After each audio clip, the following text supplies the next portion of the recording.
Hey guys, today's podcast is brought to you by Audible.com. Get a free audiobook download and a 30-day free trial. All you have to do is visit www.audibletrial.com/ActorsAnonymousPodcast, and you have over 180,000 titles to choose from for your iPhone, Android, Kindle, or MP3 player.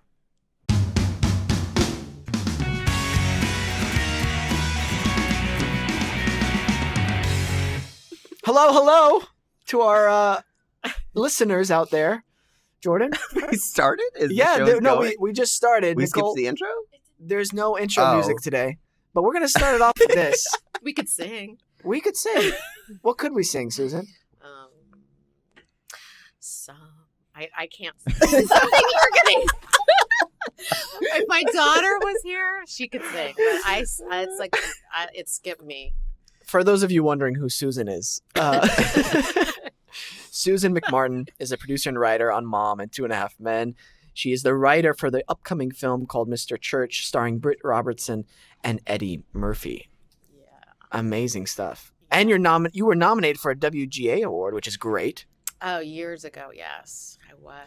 That's amazing. That was when I wrote for soaps. I wrote for soap operas for 5 years, which I say was like boot camp for me. It was like a boot camp for writers because I had graduated NYU and I was like a playwright and very serious and spent, a year on one line of dialogue. And then you get thrust into writing for soaps where it's churning out 80-page scripts in 3.5 days. How many? Oh, wow. Like 80 pages. Because there's not a lot. Yeah, it was...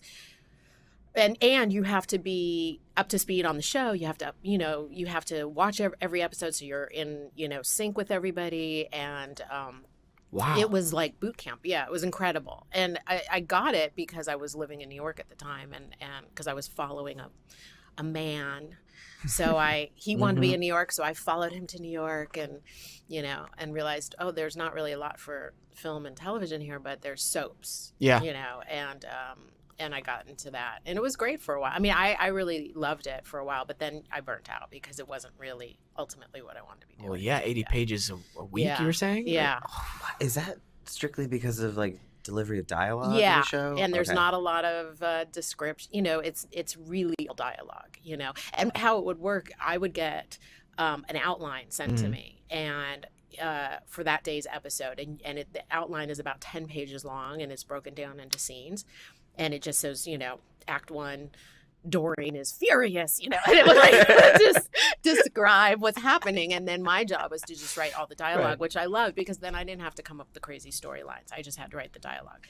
But yeah, I mean, I wrote for Another World, and you're jumping on a train that's been in existence for like 30 years, so the fans know everything. So I had to, the Bible they gave me to read, was so enormous because, you have characters who have died and come back to life, and they've been married to every actor on the show, and you're trying to keep up with everything. Right. And this is just to clarify for our listeners, the show Bible has basically all the information, like the lineage, the relationships, the people who've died, people who've been born. Yes. Yeah. Is there a people list? With hooks,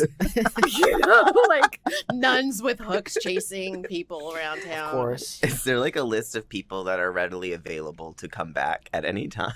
I think I think in a lot of ways, they burn out too. They leave, and then they realize, wow, that was a really great gig. I mean, honestly, it was a great job for me to have because like I said, I graduated thinking I'm going to be a very intense, serious playwright. And then I moved back to Los Angeles where I was raised, and immediately got busy in film and television, and abandoned, my theater background. And then my first writing job was Pauly Shore's Son-in-Law, which was completely unexpected. I mean, I was right out of school. I was working as a writer's assistant on the Wonder Years. And wow. Yeah, it was my first job. And by day I was, working as a writer's assistant, and by night, me and this guy PJ were writing this idea called, that was sort of like The Son-in-Law from Hell, not with Pauly Shore attached or anything. Yeah. We were, living on pretzels and soda and writing this script, and then halfway through it, the producer who had asked us to write it said, "Oh, we pitched the idea to Pauly Shore, and now they're going to make it." So we went from like writer's assistants to quitting our jobs, writing a movie that was already a go picture, which will never happen that way again. You know, I mean, we write this movie, it gets made. And so what do? I leave the country because I don't know what to do with myself. I'm like, I wasn't ready for this. I was ready. I was prepared to like suffer for like 30 years, you know? And so this happened way too fast. And and then I came back and I was like, I have to ask, what was that feeling? Were you too like pressured, or was it just too much, overwhelmed? Did you think you couldn't do it? What was going through your mind? First of all, it was like, I'm a serious, you know, I was so young and just out of, you know, NYU and very like full of myself. And it's like, I'm a serious writer. And I don't want to be known as like the Pauly Shore writer on, you know, I should have been so full of gratitude, you know, and instead I was young and I didn't have a body of work on a shelf yet to like follow it up with, you know, and, so I literally kind of sabotaged myself. You know, I had this movie made and then spent, you know, the next 5 years sort of trying to write closer to things that I wanted to write and not really, you know, just jumping on that train. I kind of crashed, you know, the train and I, you know, I think I just wasn't ready. You know, I wasn't ready. I didn't know enough about what I wanted to write. And I certainly knew, but I did know that I wasn't going to probably churn out like hilarious comedy type. That wasn't my voice. You know, this was an isolated situation that, you know, was amazing to have happen. It got me my Writers Guild card and got me an agent and all that. But I felt like it would be like, you know, the first thing out of the gate and you're in like a hilarious sitcom, but you think inside you're really more of a serious actor. You know, it's that thing of just that wasn't the direction I was going in. But I'm not proud of that. I should have like just been like, thank you God, and rode the train. And instead I went to Europe and smoked pot in Amsterdam. Well, it's good now that you can look back on that and go, oh yeah, I messed up completely. Yeah. Well, yeah. And I always say, like, you know, my movie, Mr. Church, took 11 years to get made. So I think that was my payback. Like, oh, you want to suffer, honey? Okay, we'll let you suffer. You know, it's going to take you 11 years to get this one made. That's a really interesting idea that you bring up, perspective. And I think it's so difficult to, I don't want to say change your perspective, but maybe like widen your perspective or try to get something new, especially when you're like, you're in it. You're so enveloped in what you do that you have these like blinders on, and it's great that you did do that, and then you're like, oh wait, I had a good thing. I realized I saw the world, etc.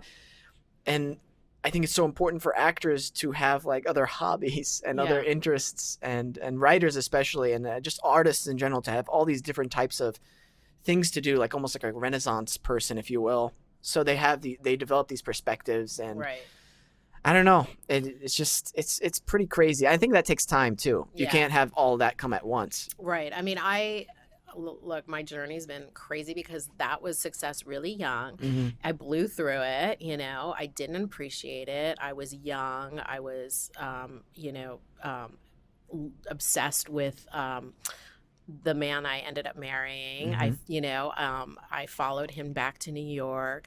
And that's when I got into soaps, and and then when I came back from New York, we moved back to Los Angeles. I got pregnant. We got married. I had a baby, and I always say, like, when I became a mom, like when I literally like gave birth, I feel like everything came into view. Like the life went from black and white to color, and everything started to be so much bigger, and everything was about her, my daughter. And the first thing was to realize I was in a really unhappy relationship. You know, honestly, we shouldn't have lasted past the first date. We got in a fight on our first date. Oh, wow. And we were together 10 years, and I love my ex-husband. I love him, and we have a good relationship, and the best thing that came out of our marriage was our daughter. But literally, we were like so toxic, you know, and so I didn't know I was going to be a single mom, but I knew when she was born, if we stayed together, she would be raised in a really unhappy home. And I'd rather her be raised with the best of both of us. And we are better apart. And so I was, so I left the marriage when she was a baby, and then started having a lot to write about. And that's when I wrote Mr. Church. I wrote it. She was about a year and a half, 2 years old, and Mr. Church was a real person in my life. And the part that Eddie Murphy plays, he helped raise me. He came into my life when I was a little girl. He was the reason I became a writer. He was just the most amazing man in my life, and he died before my daughter was born. And I always knew, like, I wish she had met him, and I wish he had met her. And so I literally was taking a walk. I had taken I put my daughter down for a nap in the stroller, and I'm taking a walk. And I heard the first line of dialogue for this movie, and just started writing, and wrote while she napped, while she slept, because I was at home with her. What was that like, going through that kind of experience and then trying to channel that through your writing? It's funny because I think that when you're in an unhappy situation, at least for me creatively, it made it hard for me to create, because there's so much energy going into thinking about, where am I supposed to be? Am I with the person I'm supposed to be? It's like being in a hallway of your life, and do you just accept that where you are, or do you go through that door? And the minute I went through that door and left the marriage and did the scariest thing ever, to embark on, knowing I was hurting family members who were sad, that we were breaking up, and knowing that I was going to now be a single mom and try to keep a roof over my daughter's head and all that stuff. But once I passed through that door, it allowed all the creative veins to open up, because they weren't being blocked by energy going towards other things. You know what I mean? It sort of allowed me to go, okay, now I'm in my life with my girl, and it's just about us now. And I stayed single like for a really long, I only got into a relationship in the last 2 years, because I really enjoyed being on my own and making, I think I was boy crazy from the time I was like 8 years old, and like had crushes my whole life. Yeah. And that was such a distraction for me. I was always, chasing somebody, and letting go of that distraction and just focusing on, for the first time really, on me and this, mainly my daughter, kind of just cracked open my heart in a totally different way. Did having your daughter help with the loneliness? Because I kind of understand, because whenever you're craving someone, and you're jumping from someone to someone, or crushes, Right. It could be physical, it could be just emotional. It's for that partnership I feel like people are longing for that, having somebody there. So did that help ease that? I'm sure. It's certainly having this baby depend on you, and you're never alone, and I also highly suggest getting animals.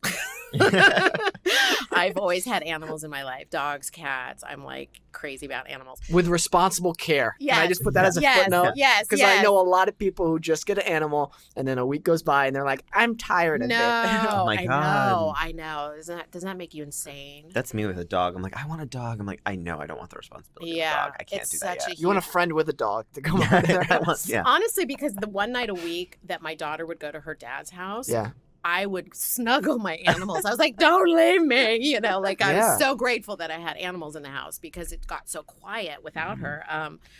I'm sorry, I'm having allergies. It's not drugs, I swear. You sniffle all you want. Allergies are the...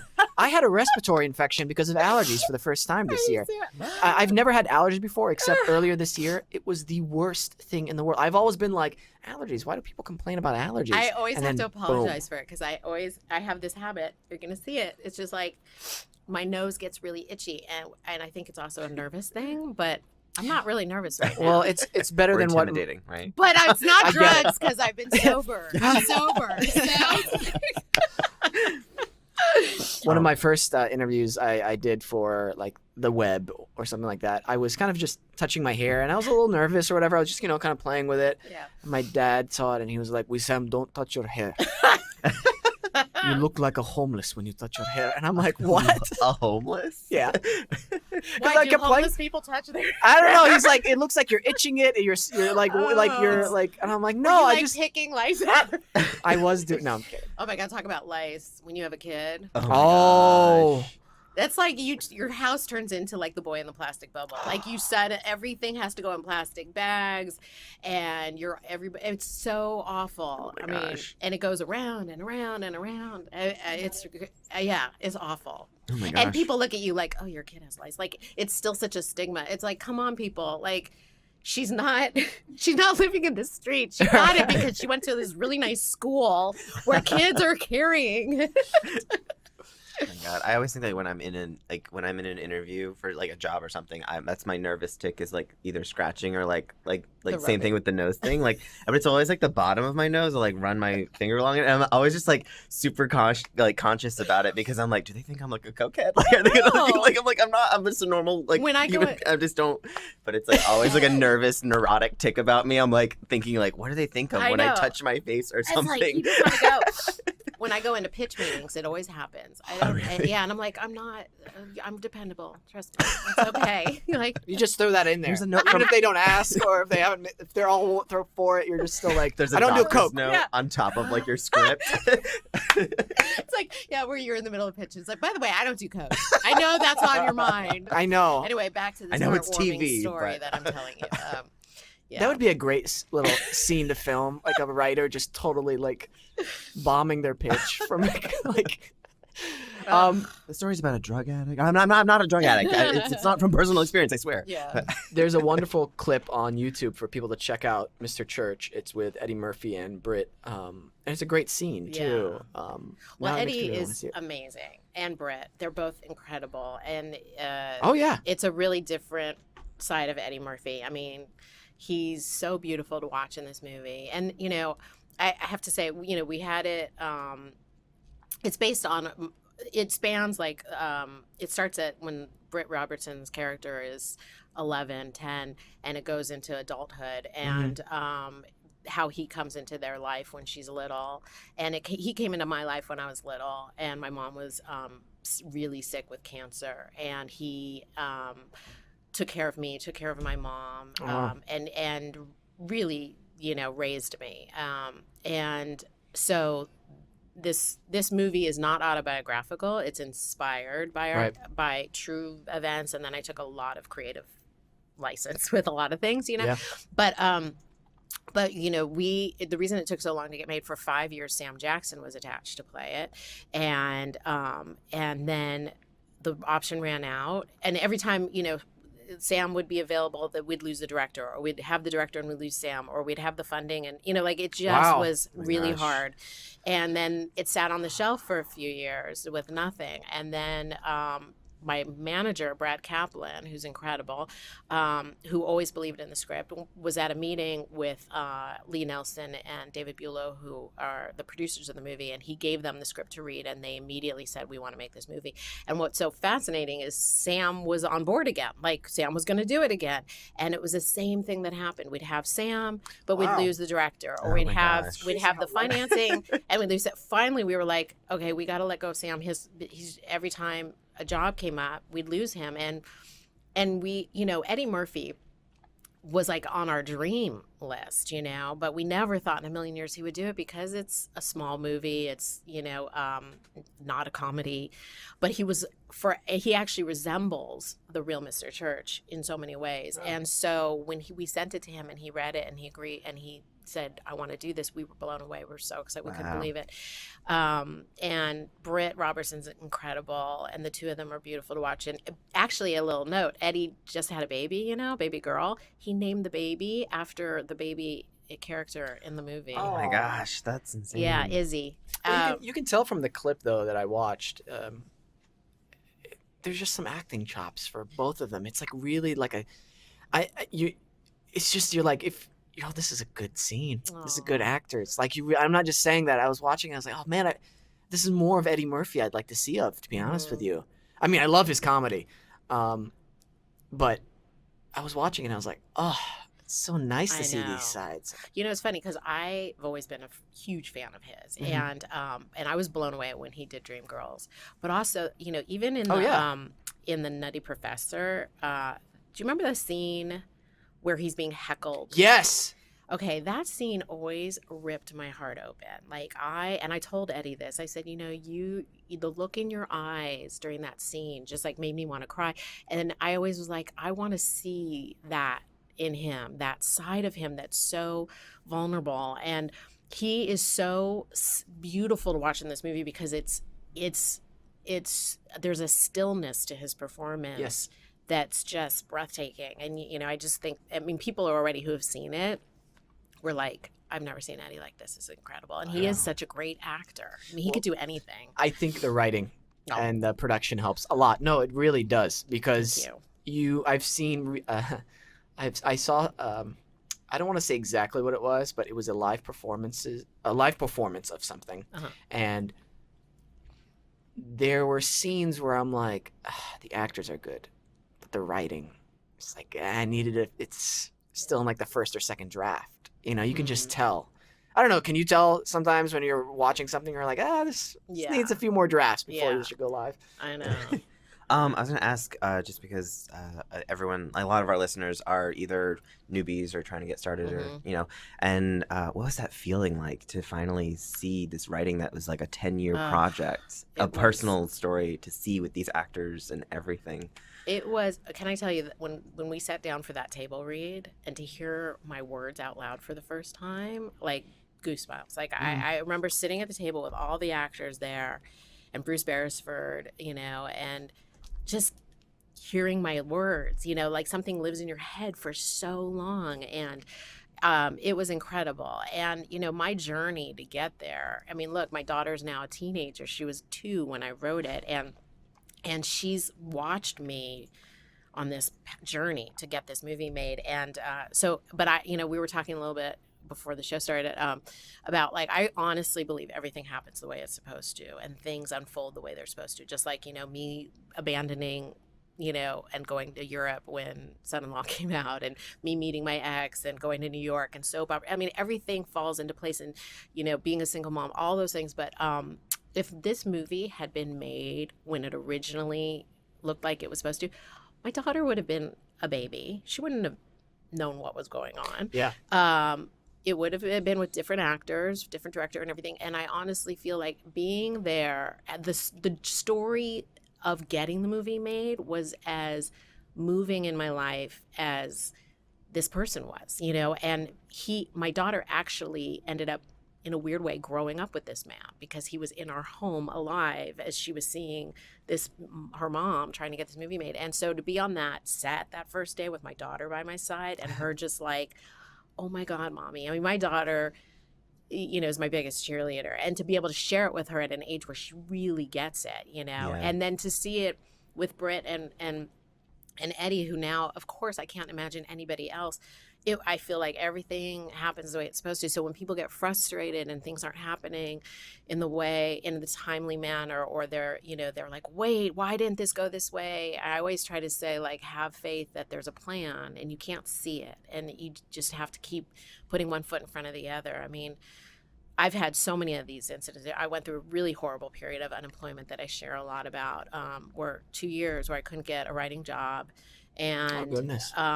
That's a long time. a long time. What goes through your head in that? I mean, everything must go Yeah. through your head. Everything from, oh my God, you know, maybe it's done and I have to think of something different to do, and I've never thought of anything else. Oh my God, I'm the sole provider for my child, and how do I keep a roof over our head? You know, when you're young and single and struggling, it's kind of sexy. When you're like in your 40s, a woman and with a kid, it's really unattractive. It's not really hot for the men. And I remember just being like, wow, you know, this is scary. And I started writing a weekly column about being a single mom and juggling life and all this stuff. And it was during this time that I started writing about being unemployed. And I wasn't getting paid for the column. It was this roundabout thing. Like a friend of mine was starting a news magazine online and asked me if I'd write a column. And I was like, sure. So writing this column. Anyway, one thing led to another. And it started getting this huge following because I was opening up about my unemployment, and I was being really honest about it. It was during the first Obama administration when a lot of people were going through unemployment. And in this town where we're so surrounded by status and money and keeping up with the Joneses kind of mentality, to go, hey, you know what? I'm struggling, I'm broke, and I'm not ashamed to talk about it. Like, I just had to take $4 out of my daughter's piggy bank from the Tooth Fairy to put gas in the car, you know, like, and technically that's my money because I'm the Tooth Fairy. So I'll pay her back when her next tooth falls out. And I owe you. Yeah. But like sharing really openly about it and finding humor in it, but also really having to have that I did have to go, okay, you know, I need to put food on the table. What else can I do? And I applied for a job at Macy's and I got rejected. I couldn't even get a job at Macy's. And I was like, oh my God, I could have worked here when I was 16, smoking dope and like making out in the bathrooms, you know? And I'm like a mom, like I know how to fold clothes, like, because I was applying for like the children's clothing department. I'm like, I'm with children's clothing all day long. Like, let me get paid for it, you know? I don't do coke. Yeah, I don't do coke. I swear. But and when I'll never forget, like when I got the letter that said, you unfortunately you can't have a career at Macy's. I was kind of like, oh, I wasn't looking for a career. I was just looking for like a gig for now, you know. I wish you would have gone. Hey, I'm sorry I gave the wrong impression. I don't want a career in this place. I need a quick buck for my coke. You know, yeah, so I have a habit to feed. No, but then I did everything from like dragging used clothing to like Crossroads, you know, that used by. Yep. The first time I did it, I brought in bags of used clothing and they bought everything. And I was like, I found my answer. I'm going to be the used clothing princess. And so I went to all my friends and I was like, give me, you know, anything you don't want, give it to me, give it to me. So people started leaving garbage bags out front of their house for me to come pick up. I mean, this is what I was doing. I was like, you know, this was to just put food on my table, you know? And so I'd grab all their garbage bags of clothing and I'd pile them in my car. And then, of course, after that first time where I hit the jackpot, it never went that way again. Like, they'd go through it and be like, nah. And I was like, so now I had bags of used clothing living in my house. And my daughter would, like, sift through them and be like, Mom, can I have this purse? And I was like, take it. I don't know what to do with all this stuff, you know? And so, like, I was just, you know, anyway, so this was going on. And meanwhile, I still had an agent, still had my manager, and I was still, like, being seen for things, but I couldn't get a job. And then... sorry, I don't mean to interrupt, but, okay. Like, something that's gone in my mind whenever, like, I hadn't booked in a long time is, like, my agent and manager are going to drop me any day now. Yeah. Like, any day. Next month, Yep, next month. It's happening next month. Yeah. Manager goes, hey, you want to meet up for lunch? I'm like, yeah, sure. And I'm like, this is the meeting where he tells me we're done. I know it. Yeah. So. No, first of all, my manager, Brad Kaplan, is seriously like the most amazing man. And he's been by my side when the phone was not ringing, when like he never abandoned me. So I got I was invited to meet with Chuck Lorre. I was asked to go meet with Chuck Lorre for 2.5 Men. And it was right after Charlie Sheen, the whole debacle went down. And Ashton Kutcher was taking over. And so he was kind of like bringing new blood into the staff. He wanted a female voice. And I'm like, I know I have a female voice in me. Like, I can do this. So I remember literally like barely having enough money to get on the Burbank lot, like put gas in my car. And I always tell the story. I borrowed my daughter's Barbie makeup because I had no makeup. I was like putting like Barbie blush on and, you know, cupcake lipstick. And I'm like, oh my gosh, I'm ready to rock it. Or I'm like, look like a prostitute. I don't even know. But anyway, so I get to the Chuck Lorre meeting. And we have this amazing meeting, and halfway through the meeting, he says, by the way, I love your column. He had been reading my column. Wow. And I had written this really funny column about stalking Viggo Mortensen, because when I was newly divorced, I was like, who do I want to sleep with? Viggo Mortensen. And I like stalked him for like a couple of months, met him. and I'll leave it there. But Wait, for real? I met him. You're I a gave him my stalker. number. I told you I was boy crazy. This all came to an end though, But anyway, so Was he this pre, what is it called? Eastern Promises or after Eastern Promises? Oh, it was Lord of the Rings period. Ah, okay. Ooh, that's a good period. He was the king. And literally I was driving on Sunset. I'm like, who have I always wanted to sleep with? And there was like a Lord of the Rings poster. I'm like, oh my God, I love you, Viggo Mortensen. You're who, if I'm going to because I hadn't been with anybody since I was like 16. I was like, I'm not dipping my toe in the pool with just anybody. It's got to There be you like go. the Lord himself, I was so delusional. Anyway, but it made for a great story. Yeah. There's a lot of Vigo followers out there, by the way. Like I started getting stalked by fellow Vigo stalkers. It was a very strange thing. But anyway, so lo and behold, I have this meeting with Chuck Lorre. It was amazing. And as I left, I was like crying the whole drive home because I was like, I know I'm not going to get it. I know I'm not. I mean, this is, my meetings are always good, but I'm not going to get it. And by the time I got home, they said, you start on Monday. And it was like, hallelujah. I mean, I was blown away. And my daughter and I celebrated by buying me an outfit at Macy's. Yes, that's Suck what it, we Macy's. did. We said, suck at Macy's. And I bought myself my first outfit to go to work in at Macy's. And That's great. I have been employed Love with Chuck Lorre ever since. I went 3 years on 2.5 Men, and now I'm going into my 3rd year on The Incredible Mom, which is just amazing show. Yeah. And I always say to Chuck, I'm like, you saved my life. You saved my life. You turned my life around. And he did, and in the first 2 years of working, I don't think I spent a dime. Like everything went into savings because I was like Scarlett O'Hara, like I will never go hungry again. Everything went into savings. And then by the 3rd year, I was like, well, maybe I can buy an extra bra, I was like,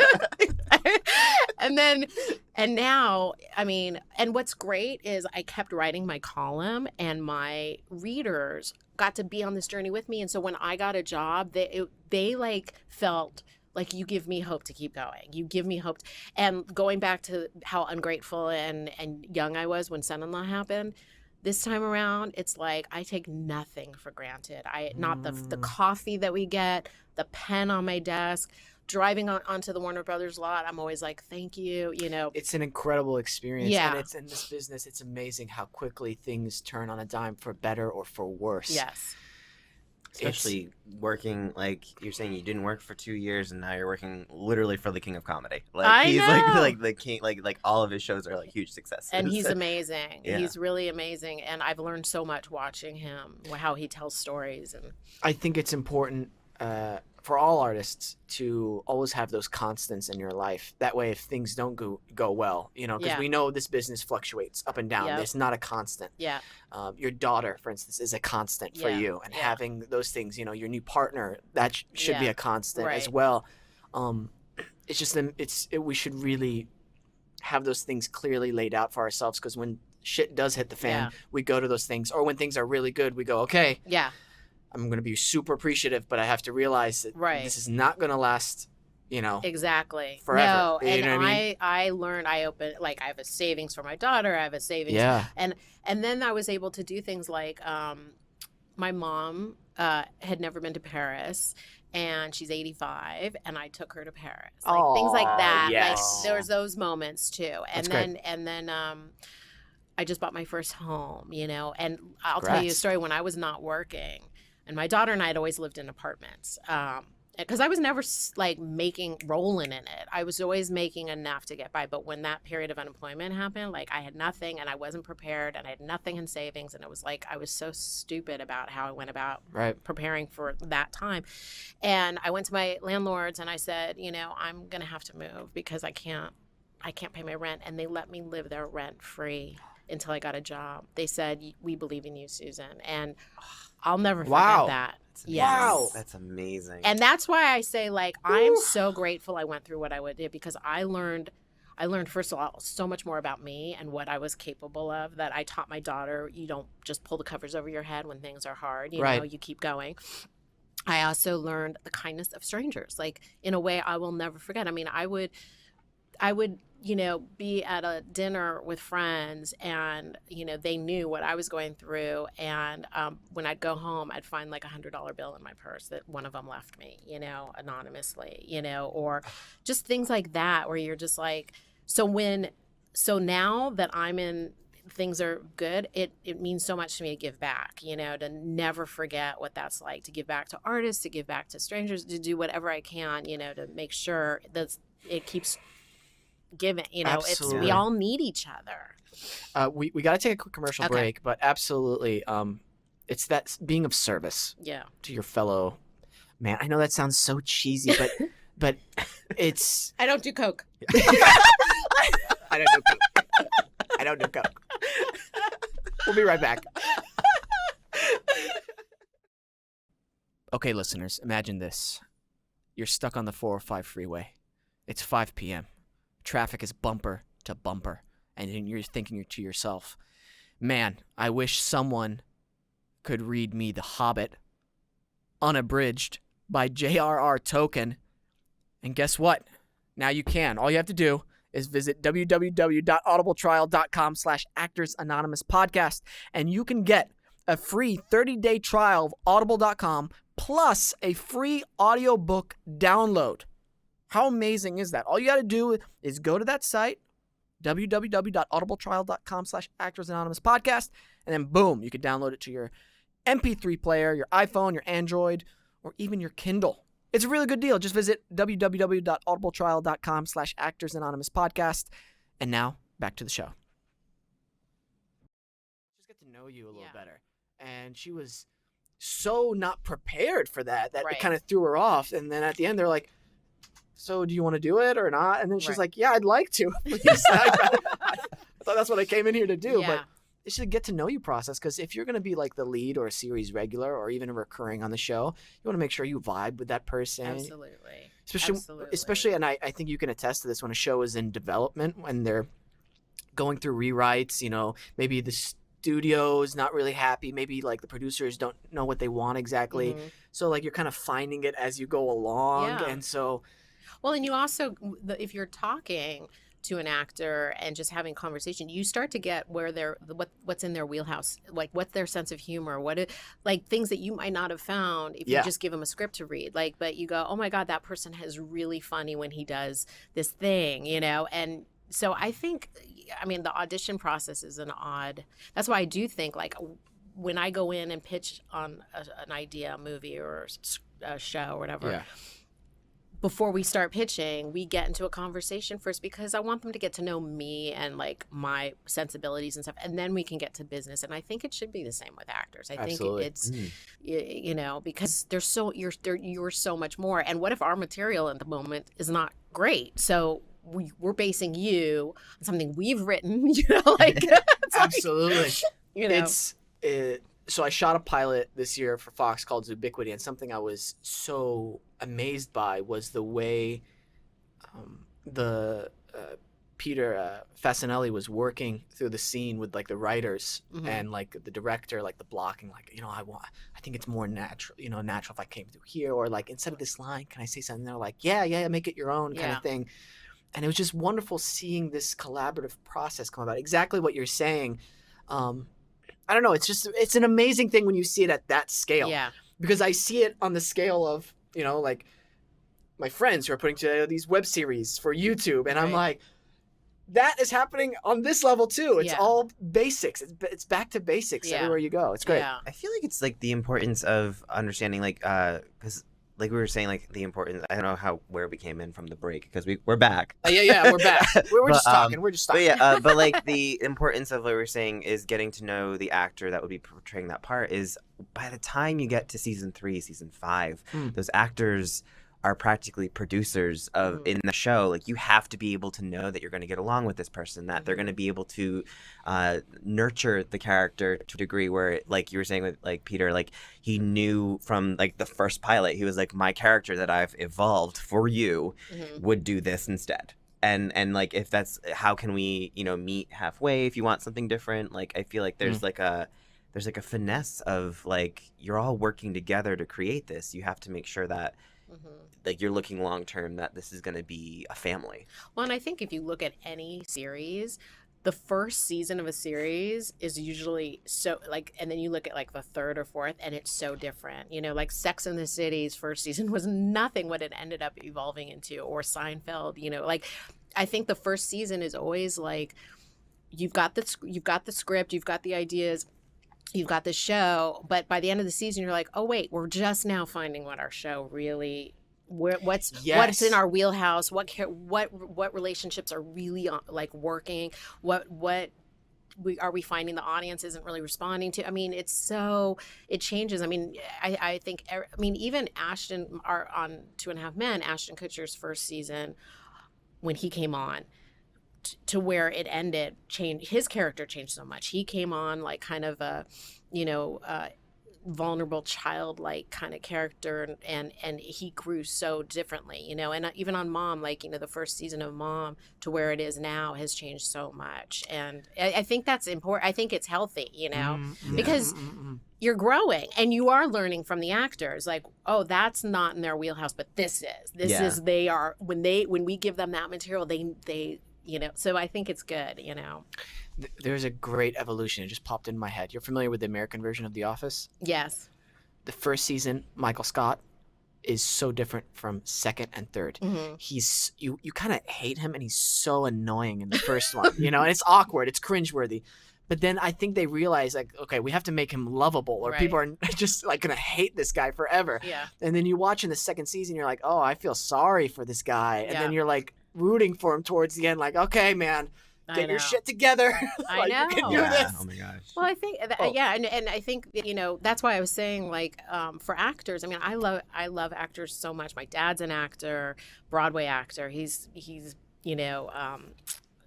audition process has always been his worst nightmare. And he's had a long career, but auditions, it's like almost taking a test. Like, I want to say to you, like, I know I know geography. I just suck when it comes to taking tests. Like, because you feel like it's a test and you're on the spot. I mean, my daughter freezes up on tests. She's an A student, honor student, but when it comes to tests, she's like, I don't know what happens. It's like, and I think that happens, people are either really good at auditioning and then that's the best you ever get from them and then it goes nowhere, or people are really bad at auditioning, but then you see, oh my God, once they're comfortable and they know they have the part, they're freaking amazing, and I think people just need that freedom to like kind of play a little before they just go in and out, in a second. Absolutely.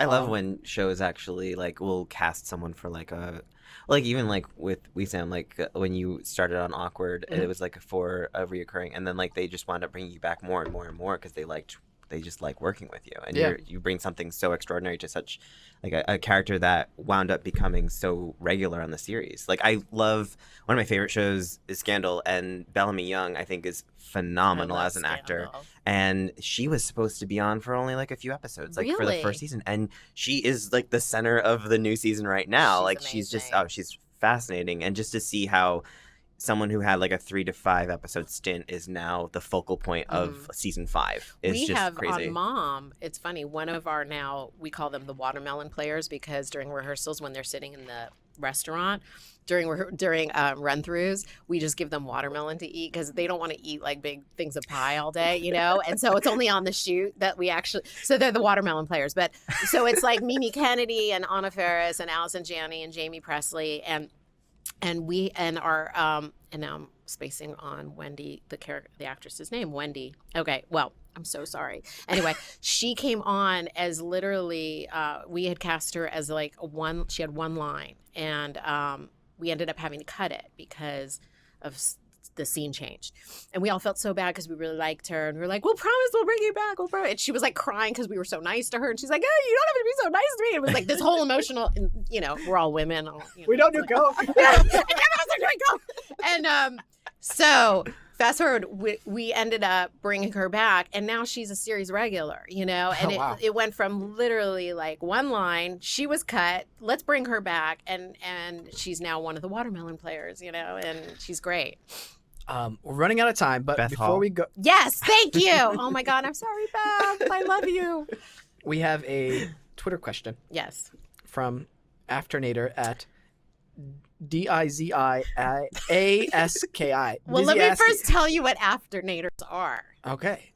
Okay, so I wrote the movie, the After movie for Paramount. Jennifer Gibgott's producing it, and Paramount Studios is producing it. And the After movie is based on the After book series by Anna Todd, and it's this huge phenomenon. I mean, I did not know. It's like in the vein of the Twilight movies, or in the vein of 50 Shades of Grey. It's it's this internet. She's self-published on Wattpad.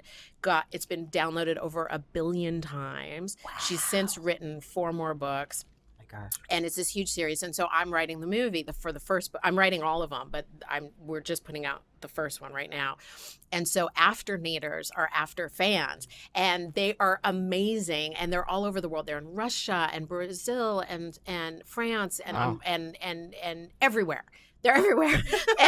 and I've suddenly, I had no idea when I signed on to do the movie that I was entering this social media frenzy. Like they're and they voice who they want to play the parts, and they talk about the scenes that they love, and they're very involved. And so the movie is, hopefully we're going to start shooting it soon. We're slowly, the script's done, everybody's happy. And Great. So this is an afternator fan. This is an after fan. This is an after fan. Okay.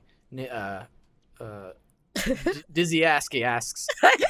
Diziaski. I'm getting dizzy saying your name. Okay. Diziaski asks, when will After hit the theaters? Well, we have to shoot it first. As I was reading that, I was like, this is not. But This is gonna be a while, I have Dizzy. a feeling we are very close to getting the green light to start shooting, to start putting our cast in place, getting the director. And I think once we get that, it's going to move very quickly. And so I keep telling them, as soon as I know, you'll know. But Okay. And I don't think you can ask or answer this one, but I'm just going to throw it out Is there. it related to? I had a quick After. follow-up. Yeah, it's related. Oh, okay, I'll wait till after. No pun intended. That was an accident. Good accident. I don't do coke. I don't do coke. I swear. I mean, unless you want me to. Which After scene are you looking forward the most to see on the big screen? So you I can't think the lakes. The movie is Yeah. about a girl who goes a sweet, innocent, straight A, very always controlled girl named Tessa, who's 18 and leaves home to go to college and falls in love with the bad boy. And and in the book, she basically falls in love and also loses her virginity and learns all about the sexual tiger that's living inside her now. And there's a scene, this beautiful scene that takes place at the lake when they first kiss and sort of connect. And it's just I love it because I think everybody, regardless, can relate to that first love, obsession, lust thing, and the things you go through and the feelings you go through. And so that's my favorite scene. That's great. Yeah. With taking on an adaptation and with like the fans and everything, do you what is your process with knowing what to keep, what to leave out, and That's do a great fans play a part in that role? Yes. Well, the book was 600 pages, okay? And I had to condense it to a 112-page script. So needless to say, I had to edit. And I was like so afraid of disappointing the fans, because when you do have fans that are so in love with it, you don't want to be that writer that they go, that person screwed that movie up. Like, you don't want to, you want to go, So Anna Todd, who wrote the book, she and I have become really good friends, and she's read everything I've done and has told me, like, when she's given me the thumbs up on everything. But I when I first started writing, I tweeted out to the fans, like, what are your favorite scenes? Just so I knew. And luckily, a lot of them were the scenes I had already known, I knew I was going to put in. But I was very loyal to the book, very loyal, because I think that when you read a book and you go to the movie, you want to see the book you fell in love with. You don't want to suddenly see like this writer's interpretation of the book, and I as a viewer don't want that, when I see a movie that's based on a book, I mean, ultimately, obviously I had to edit and cut scenes out and stuff, but I think people are gonna be really happy with the adaptation. It was challenging though, it was a challenge to figure out what to weed out, Susan, What a pleasure it's been having you on the show. Seriously. Oh, thank you. I hope we Mr. get- Church, by the way, is coming out in September. Okay. Yes, Mr. Church, and it was just at Tribeca. It was. That's great. To a sold-out audience that they loved it. I was really pleased. Is that is it Tribeca or some other like Venice where they are hardcore? Like if they don't like a film, they will Yeah. walk out. Well, it was interesting because a lot of the fans that were in the audience are huge Eddie Murphy fans, and they said we came because we wanted to see an Eddie Murphy movie. We didn't know what to. We had no idea it was going to be this, and they loved it. You know, the critics have been interesting because I've gotten some amazing reviews, and then some reviewers who want to pigeonhole it and make it the magical Negro character coming in, and it's like I want to go like you're actually the cliche, not the movie. You're falling into the cliche of labeling. Like, when can we make a movie about a black person and a white person and it be like, and be about a friendship and love and not fall into that? Because that's what this was. We never talked about race in our relationship. And suddenly the critics want to, and especially because Driving Miss Daisy director Bruce Beresford directed my movie too. So they want to label it immediately like, oh, it's Driving Miss Daisy Part 2. And I kind of say to myself, like, do people do that? Like Steven Spielberg directs movies about the Holocaust and Spike Lee directs movies about race. And we don't like go, oh, another movie. I mean, it's you direct what appeals to you. And for Bruce Beresford, he's directed a lot of movies, not just black and white relations. But he likes stories that are about friendships and unconventional bonds and finding family in the least expected places, and so I hope people can go and go, this is about a real man. He just happens to be black and I happen to be white, and don't fault us for that. Like I could have cast a white person, but that wouldn't have been true to the story. Right. Yeah. Right. So, especially nowadays, people want to, with what's going on in the world, yeah. But I don't think Eddie Murphy waited 4 or 5 years to make a movie to play the magical, mystical Negro. Like, I don't think I don't know. He's not. No, can you imagine? Well, he's coming on just right after you. Eddie, I love Eddie so much, and I really hope that people see his performance. And Britt, she's amazing. You guys should have Britt on here. She's incredible. I would love to have amazing, Britt yeah. and Eddie on here, just because after watching that scene, I was like, man, Eddie, let's talk about that and where that came from. Because that's like a journey in itself. You know what I mean? Yeah. Especially, like, I love acting. There's a craft to it, and there's just so much layers to him. There's a weight to him, and that stillness you were talking about. Yeah. I saw that weight, whatever's going on. Yeah. So anyway, Oh. thanks again for coming on the show. Thank you, guys. He's looking at. There's one piece of advice that you'd want to give to aspiring writers, actors, creatives. Don't stop. Like, always, if you always act or always write, always find a way to keep doing it.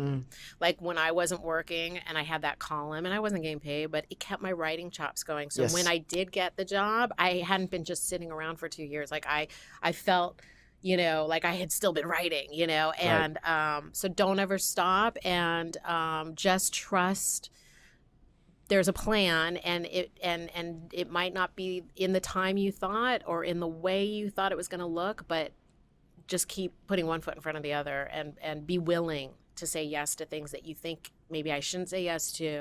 Like if I had not said yes to that column because of fear, like I've never written a column, so many things in my life would not have happened. Absolutely. So if opportunity knocks in a way that you think this doesn't make sense for my life, maybe be willing to try it, Absolutely. Susan, if people want to find you on the interweb, where can they find you? Well, I'm on Twitter.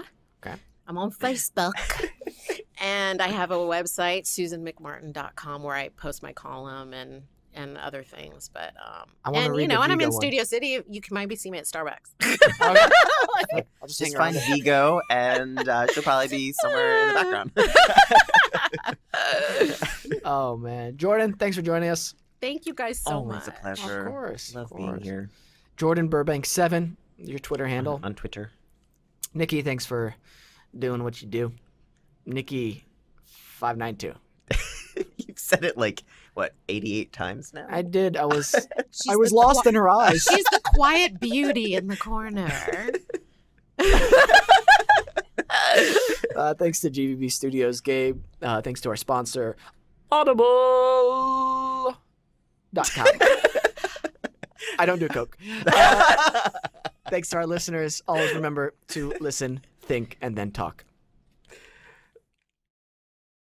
And a big thanks to audible.com for sponsoring the show today. Remember to visit audibletrial.com/Actors Anonymous podcast, and you get a free audiobook download and a 30-day free trial. Check it out.